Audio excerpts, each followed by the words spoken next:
Now I am going to discuss this question. Question is given here. A minus b का value 45 degree के equal है और tan a minus tan b का value √3 के equal दिया हुआ है। फाइनली आपको tan a into tan b का वैल्यू फाइंड करना है।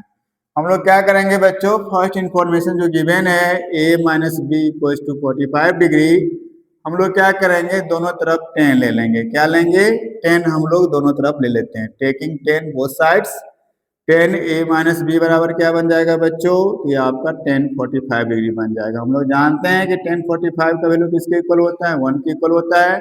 और इधर हम लोग tan का फॉर्मूला लिखेंगे। क्या हो जाएगा? tan a माइनस बी बराबर tan a minus tan b divided by 1 plus tan a into tan b बराबर क्या हो जाएगा बच्चों? tan 45 का वैल्यू 1 के बराबर था, इक्वल टू 1 हो जाएगा। हम लोग क्रॉस मल्टीप्लीकेशन कर लेंगे तो क्या हो जाएगा? tan a minus tan b equal to क्या हो जाएगा बच्चों? 1 plus tan a into tan b। Finally हमें वैल्यू किसका चाहिए बच्चों? तो फाइनली हमें वैल्यू चाहिए tan a into tan b का। तो हम लोग tan a into tan b का वैल्यू यहाँ से फाइंड कर लेंगे। tan a into tan b बराबर क्या हो जाएगा बच्चों? 1 जो आपका राइट साइड में है, लेफ्ट साइड में आएगा तो क्या बन जाएगा? माइनस बन जाएगा। That means tan a minus tan b minus 1। tan a minus tan b का वैल्यू अकॉर्डिंग टू क्वेश्चन दिया हुआ है। कितना दिया हुआ है? तो √3 माइनस 1 आपका क्या हो जाएगा बच्चों? राइट आंसर हो जाएगा। Now I am going to discuss this question here p ratio q is equal to tan to a ratio cos a। तो हम लोग यहाँ से लिख सकते हैं p डिवाइडेड बाई q का मतलब क्या हो गया? p रेशियो q ये किसके इक्वल है बच्चों? तो ये इक्वल है tan to a by cos a के इक्वल। सिमिलरली हम लोग अगर बात करें बच्चों तो q by R equal to क्या हो जाएगा? तो q by R equal to हम लोग लिख सकते हैं cos 2a divided by sin 2a। अब हमें फाइनली फाइंड क्या करना है? P बाय आर का वैल्यू फाइंड करना है। इसका मतलब क्या है? P रेशियो आर है। इसका मतलब हम लोग क्या करेंगे? P बाय Q को हम लोग मल्टीप्लाई करेंगे किसके साथ? Q बाय आर के साथ हम लोग मल्टीप्लाई करेंगे तो हमें P बाय आर मिल जाएगा। अब हम लोग P बाय Q का वैल्यू यहाँ पुट करेंगे तो कितना हो जाएगा? tan 2a डिवाइडेड बाय ये आपका cos a हो जाएगा बच्चों। और यहाँ से हम लोग बात करें तो ये मेरा हो जाएगा cos 2a divided by sin 2a। अब हम लोग क्या करते हैं? tan 2a को हम लोग sin और cos के फॉर्म में रिप्रेजेंट कर लेते हैं। tan 2a का फॉर्मूला क्या हो जाएगा? sin 2a divided by cos 2a। इसके साथ मल्टीप्लाई में क्या आ जाएगा बच्चों? तो cos a आपका मल्टीप्लाई में आ जाएगा। फिर हम लोग क्या करेंगे? आगे मेरा है cos 2a divided by sin 2a। हम लोग देख रहे हैं कि sin 2a से ये कैंसिल हो जाएगा, cos 2a से ये कैंसिल हो जाएगा, मतलब बचेगा क्या? तो 1 बाई cos a बचेगा। और ये किसके इक्वल है बच्चों? This one is equal to sec a। तो राइट ऑप्शन मेरा क्या हो जाएगा? sec a हो जाएगा, जो ऑप्शन डी है। Now I am going to solve this question. Here the expression is given sec 8 sec के पावर 8a माइनस 10 के power 8a divided by sec के पावर 4a प्लस 10 के पावर 4a। यहाँ से हम लोग बच्चों क्या करने वाले हैं? इसको हम लोग ब्रेक करेंगे a square minus B square वाले फॉर्मूला पे। तो पावर 8 है तो हम लोग इसको क्या लिख सकते हैं? sec के पावर 4a का स्क्वायर माइनस 10 के पावर 4a का स्क्वायर हम लोग इसको लिख सकते हैं। नीचे में आपका वही हम लोग लिखेंगे sec के पावर 4a प्लस 10 के पावर 4a। अब इसको हम लोग ब्रेक करेंगे a square minus B square वाले फॉर्मूला पे। ये क्या बन जाएगा बच्चों? एक बार हम लोग क्या करेंगे? sec के पावर 4a में 10 के पावर 4a को हम लोग ऐड करेंगे, नहीं। और एक बार हम लोग क्या करने वाले हैं? माइनस करने वाले हैं। sec के पावर 4a में से हम लोग क्या करेंगे? 10 के पावर 4a को माइनस करेंगे। और ये मेरा डिवाइडेड बाय क्या बन जाएगा बच्चों? sec के पावर 4a प्लस 10 के पावर 4a। ये हम लोग देख रहे हैं कि क्या हो जाएगा, ये कैंसिल हो जाएगा ऊपर नीचे। अब इसको हम लोग फिर से ब्रेक करेंगे ए स्क्वायर माइनस बी स्क्वायर वाले फॉर्मूला पे। तो क्या बन जाएगा, सेक ए स्क्वायर ए का पावर 2 करेंगे माइनस 10 स्क्वायर ए का पावर 2 करेंगे। ये मेरा फिर से बन गया ए स्क्वायर माइनस बी स्क्वायर। इसका मतलब सेक ए स्क्वायर ए में हम लोग क्या करने वाले हैं, 10 स्क्वायर ए को हम लोग एक बार ऐड करेंगे और हम लोग क्या करेंगे बच्चों, सेक स्क्वायर ए में से 10 स्क्वायर ए को हम लोग माइनस करेंगे। हम लोग जानते हैं कि सेक स्क्वायर ए माइनस 10 स्क्वायर ए क्या होता है, 1 होता है। तो वंस को अगर हम लोग मल्टीप्लाई करेंगे सेक स्क्वायर ए प्लस 10 स्क्वायर ए में, तो मेरा आंसर क्या बनेगा बच्चों, तो मेरा आंसर बन जाएगा सेक स्क्वायर ए प्लस 10 स्क्वायर ए। लेकिन इस फॉर्म में आंसर नहीं दिया हुआ है, तो हमें देखना ये है कि अगर हम लोग सेक को अगर 10 के फॉर्म में चेंज करेंगे तो 1 में आंसर आ जाएगा। इसका मतलब हमें क्या करना है कि हमें 10 स्क्वायर ए को चेंज करना होगा।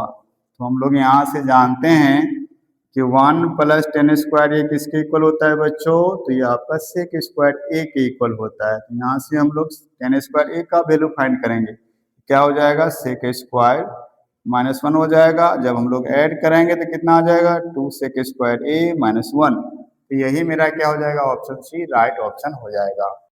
Now I am going to discuss this question. ये क्वेश्चन है बच्चों सेक के पावर 8a माइनस 10 के power 8a divided by sec के पावर 4a प्लस 10 के पावर 4a।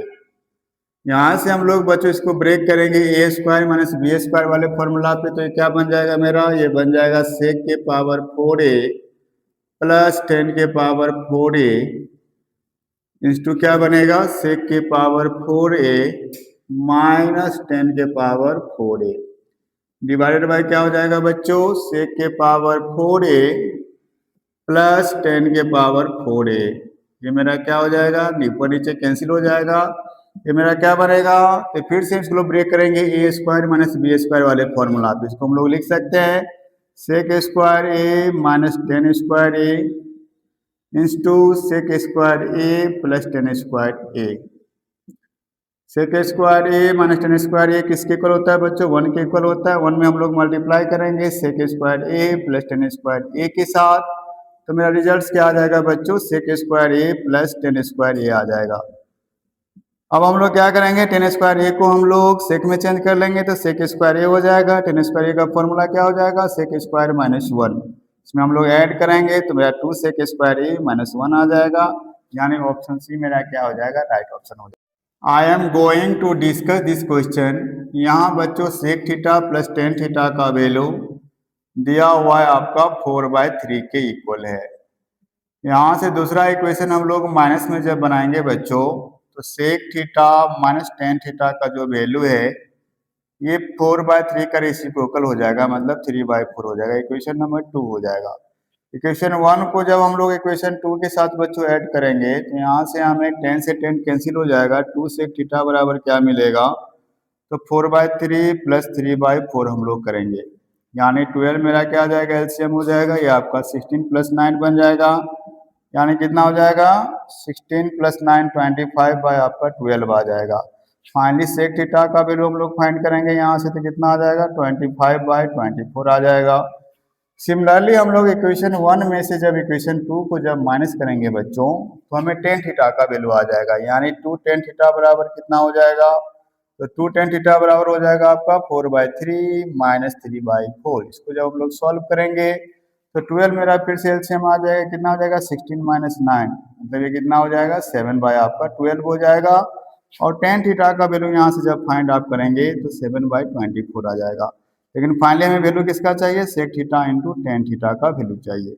सेक थीटा का वैल्यू आपने फाइंड कर रखा है 25/24 और टेन थीटा का वैल्यू मैंने फाइंड कर रखा है 7/24। 24 को 24 से मल्टीप्लाई करेंगे 576। इसको जब मल्टीप्लाई करेंगे 7 5 जा आपका 35 और ये आपका क्या हो जाएगा 175/576। यही मेरा क्या हो जाएगा, राइट आंसर हो जाएगा। Now I am going to discuss this question. Cot A minus B का वैल्यू बच्चों 1 के इक्वल दिया हुआ है। कॉट ए माइनस बी का वैल्यू 1 के इक्वल दिया हुआ है। डैट मीन्स हमें राइट साइड में सोचना है कि अगर इधर कॉट है तो कॉट के किस एंगल के लिए उसका वैल्यू 1 के बराबर होता है। तो we know that cot 45 degree equals to 1 होता है। That means A minus B का वैल्यू किसके इक्वल आ जाएगा, तो 45 डिग्री के इक्वल आ जाएगा। This one is the equation number first. And second information is given here, cos a plus B का वैल्यू बच्चों किसके इक्वल दिया हुआ है, तो ये आपका 1/2 के इक्वल है। और इधर cos है तो हमें ये सोचना है कि cos के किस एंगल के लिए उसका वैल्यू 1/2 होता है। तो वी नो डैट cos 60 का वैल्यू क्या होता है बच्चों, 1/2 होता है। इधर भी cos है, इधर भी cos है, हम लोग एंगल को बराबर कर सकते हैं। a प्लस बी का वैल्यू कितना आ जाएगा, 60 डिग्री आ जाएगा। This one is the equation number 2। Finally हम लोग देख रहे हैं कि हमें b का वैल्यू चाहिए। हमें किसका वैल्यू चाहिए, b का। इसका मतलब हमें क्या करना होगा, इक्वेशन 1 में से इक्वेशन 2 को हम लोग सबट्रैक्ट करेंगे। सबट्रैक्ट करने के बाद क्या हो जाएगा, आपका a से a कैंसिल हो जाएगा, ये माइनस बी और माइनस बी क्या हो जाएगा आपका, -2b बराबर हो जाएगा आपका माइनस कितना, माइनस हो जाएगा आपका 15 डिग्री। आपका माइनस से माइनस कैंसिल हो जाएगा, b बराबर कितना हो जाएगा 15/2। डैट मीन्स 60.5 डिग्री आपका क्या हो जाएगा बच्चों, ये राइट ऑप्शन हो जाएगा।